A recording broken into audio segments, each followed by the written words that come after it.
মানিকগঞ্জের সাটুরিয়া উপজেলার ছনকা উচ্চ বিদ্যালয় মাঠে ধলেশ্বরী নদীর ভাঙন রোধে অস্থায়ী প্রতিরক্ষামূলক কাজের উদ্বোধন করা হয়েছে।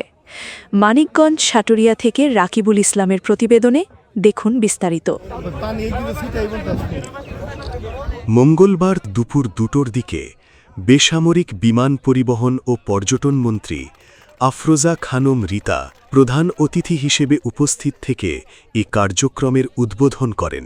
উদ্বোধন শেষে তিনি বক্তব্যে বলেন, নদী ভাঙন প্রবণ এলাকার মানুষের দুর্ভোগ লাঘবে সরকার অগ্রাধিকার ভিত্তিতে কাজ করে যাচ্ছে।